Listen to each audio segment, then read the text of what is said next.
नमस्कार दोस्तों, जय जोहार। मैं कौशल तिवारी और बिहनिया संध्या में आपका स्वागत है।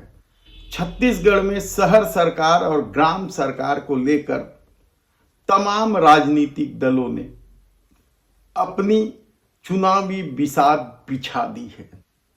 प्रत्याशियों की घोषणा हो गई है, नामांकन भी भरे जा चुके हैं शहरी सरकार के लिए।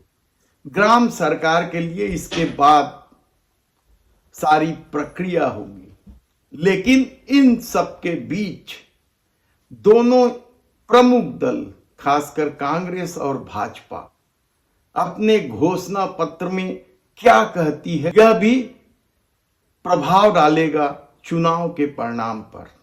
दोनों ही दलों के दिग्गज अभी तक प्रत्याशी चयन में ही उलझे हुए थे और अब जब प्रत्याशी चयन का काम पूरा हो गया है, नामांकन भरे जा रहे हैं, तब ऐसी परिस्थिति में क्या होगा छत्तीसगढ़ में इस बार शहर सरकार का चुनावी मुद्दा? क्या कानून व्यवस्था एक बड़ा मुद्दा होगा? क्योंकि लगातार अपराध बढ़ा है और ऐसे ऐसे कांड हुए हैं जो छत्तीसगढ़ के माथे पर कलंक लगाने वाला है या कलंकित कर देने वाला था। चाहे लोहारी डी का मामला हो या बलौदाबाजार अग्निकांड, मॉब लीचिंग का मामला हो भिलाई में, या फिर सूरजपुर में दोहरा हत्याकांड का मामला हो, या जगदलपुर में एक पत्रकार की हत्या का मामला। इसके अलावा भी कितने ही मुद्दे जो स्थानीय स्तर पर चल पड़े हैं, पानी की समस्या, बिजली की समस्या, सड़क की समस्या जैसे मामले भी स्थानीय चुनाव में महत्वपूर्ण रोल अदा करते हैं। लेकिन इस सबसे भी बड़ा सवाल जो भारतीय जनता पार्टी के लिए परेशानी का सबब बन सकता है, वह बेरोजगारी और महंगाई। हालांकि महंगाई के मामले में भले ही विष्णुदेव साय अपना पल्ला झाड़ ले कि यह तो मोदी सरकार का खेल है, लेकिन बेरोजगारी का मामला तो बड़ा मामला है। सरकार बनने के बाद किस तरीके से पुलिस भर्ती को लेकर जबरदस्त विवाद हुआ था। पुलिस भर्ती की परीक्षा पास करने वाले युवाओं की नियुक्ति को लेकर किस तरीके से बवाल मचा था। न्यायालय के आदेश के बाद या न्यायालय के समय सीमा निर्धारित करने के बाद सरकार जागी थी, लेकिन उससे पहले क्या कुछ नहीं हो चुका था। गृह मंत्री विजय शर्मा के दरवाजे के सामने जिस तरीके से महिलाओं ने महतारी वंदन योजना की राशि लौटा देने तक की बात कही थी, क्या ये सब मुद्दे चुनाव में गरमाएंगे या वे परिवार चुपचाप भारतीय जनता पार्टी को इसलिए वोट दे देंगे कि अब उनकी नियुक्ति हो गई? लेकिन डीएड अभ्यर्थियों का भी तो आंदोलन बड़ा लंबा चला था। किस तरीके से वे सुप्रीम कोर्ट तक की लड़ाई जीत कर आ चुके थे, लेकिन सरकार मानने को तैयार नहीं थी। अवमानना के केस भी चले। चौथे पांचवें पेशी में जाकर जब हाई कोर्ट ने कड़ा तेवर अख्तियार किया, तब कहीं जाकर विष्णुदेव साय की सरकार ने डीएड अभ्यर्थियों की भर्ती की बात मानी थी। लेकिन प्रक्रिया अभी भी क्या शुरू हो गई है? क्या डीएड अभ्यर्थियों को अब नौकरी मिल गई है? ये बड़ा सवाल है। जिस तरह की खबरें आ रही हैं कि डीएड अभ्यर्थियों की नियुक्ति अभी भी शुरू नहीं हुई है और उसे लेकर डीएड अभ्यर्थियों में बेहद नाराजगी है, तो क्या यह नाराजगी भी चुनाव में दिखाई देगा?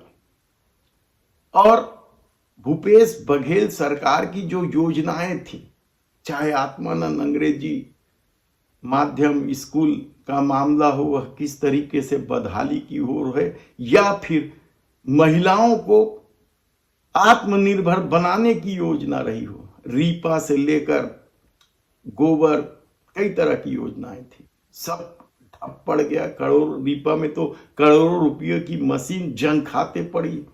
लेकिन इस सबसे भी दर्दनाक कहना चाहिए मामला है बीएड शिक्षकों का।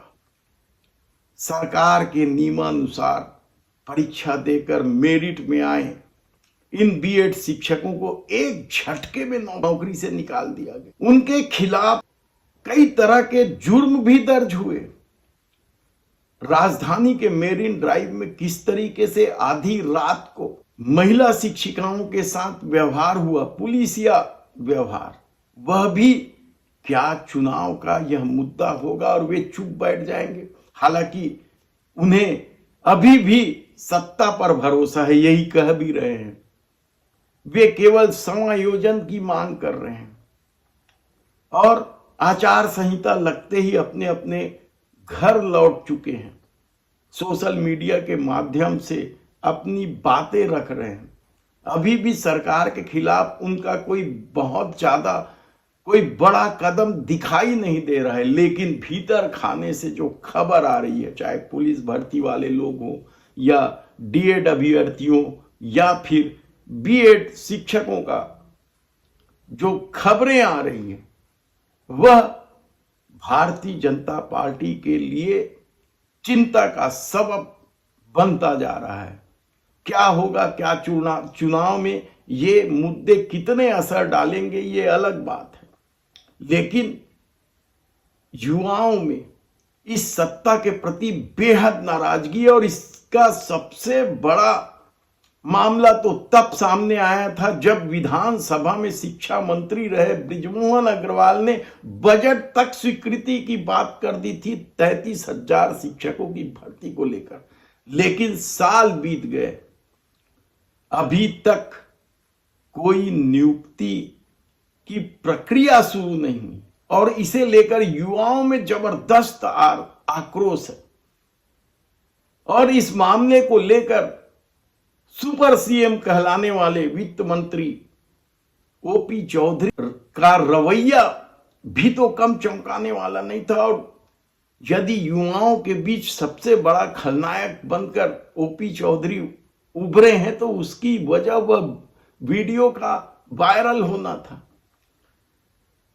तो ऐसी परिस्थिति में इस बार क्या सिर्फ महतारी वंदन योजना के भरोसे सरकार, शहर सरकार और ग्राम सरकार का चुनाव जीत लेगी, या फिर जो भीतर खाने से खबर आ रही है कि फैसला हो चुका है सरकार के खिलाफ वोट करने का या भाजपा के खिलाफ वोट करने का, क्या उसका असर इस चुनाव में पड़ेगा? धन्यवाद।